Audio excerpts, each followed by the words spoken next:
എത്ര സമയം സംഘടന തുടങ്ങിയിട്ട്? കുറച്ചു നേരമായി. ഓ, ഞാൻ കുറച്ച് ലേറ്റ് ആയി പോയി. ഞാൻ ഫെമിനിസ്റ്റ് ഒന്നുമല്ല. ഓക്കെ, എന്താ രാമേന്ദ്ര പ്രശ്നം? പ്രശ്നം പറഞ്ഞാൽ ഭയങ്കര തമാശയാ. Flash back.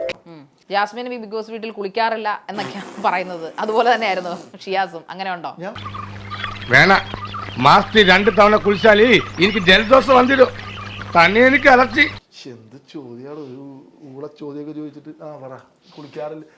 സാധാരണ ഇന്റർവ്യൂ ചെയ്യുന്ന ആൾക്കാരെ പോലെയല്ല മഞ്ജുളൻ ഇന്റർവ്യൂ ചെയ്യുന്നത്. ഈസി ക്വസ്റ്റ്യൻസ് മഞ്ജുളന്റെ നിഘണ്ടുവിലേ ഇല്ല. ബുദ്ധി കൊണ്ട് മാത്രം ഉത്തരം പറയണം. നിങ്ങളാണല്ലോ പറഞ്ഞു എന്ത് ചോദ്യത്തിന് ഞാൻ വളരെ കൂളായിട്ട് മറുപടി പറഞ്ഞു. ഒരാവേശത്തിലെടുത്ത് ചാടി വേണ്ടായിരുന്നു അല്ലേ? പക്ഷെ സ്ട്രേറ്റിലുള്ള ആൾക്കാർ ഇറിറ്റേറ്റഡ് ആകത്തില്ല ഇങ്ങനെ. പക്ഷെ ഷിയാസ് എനിക്ക് തോന്നുന്നു ഞാൻ എന്റെ ചോദ്യങ്ങൾ ഇറിറ്റേറ്റഡ് ആണ് ഭയങ്കരമായിട്ട്. ഭയങ്കര ദേഷ്യം വരുന്നുണ്ട്. നിനക്ക് ദേഷ്യം വരുന്നുണ്ടോ? പറയടാ, നിനക്ക് തല്ലാൻ തോന്നുന്നുണ്ടോ?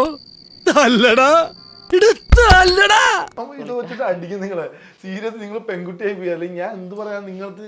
എടോ, നിങ്ങൾ ചോദിക്കുന്ന ചോദ്യം എന്നെക്കാൾ കൂടുതൽ ഇറിറ്റേഷൻ ഇത് കാണുന്ന ആളുകൾക്ക് ഉണ്ടോ? നിങ്ങൾ അമ്മാതിരി ചോദ്യം എന്നോട് ചോദിക്കുന്നത്. എനിക്ക് ആ പെണ്ണിന്റെ സ്വഭാവം അത്ര പിടിക്കില്ല കേട്ടോ. അല്ല, നിങ്ങൾക്ക് ഒരു വ്യക്തിപരമായിട്ട് ഒരു ദേഷ്യം ഉണ്ടോ? കാരണം എനിക്ക് എന്തിനാണ്, ഞാനൊരു ഫെമിനിസ്റ്റ് അല്ല. ഞാൻ നിങ്ങളോട് ചോദ്യങ്ങൾ ചോദിക്കുന്നത് തുടക്കം വഴി പറഞ്ഞു. നീ ഊതിക്കുക, പക്ഷേ അടുപ്പിലൂതുന്ന ആസനത്തിലൂത്. വളരെ ഞാൻ ചൊറിയാൻ നിങ്ങളുടെ ചൊറിച്ചില് കാര്യം. നിങ്ങൾക്ക് ചൊറിച്ചിലുണ്ടെങ്കിൽ നിങ്ങൾ തന്നെയല്ലേ ചൊറിയണം, ഞാനല്ല നിങ്ങൾക്ക് ചൊറിയാൻ.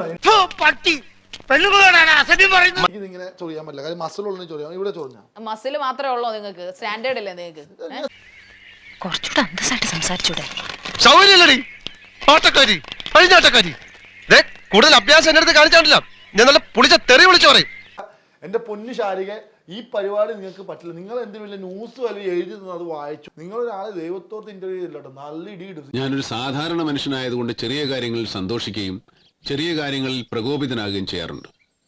ഇനി ഒരു വാക്കിയാളും മിണ്ടിയാൽ ഉറപ്പായിട്ട് ഞാൻ ഇയാളെ തല്ലും.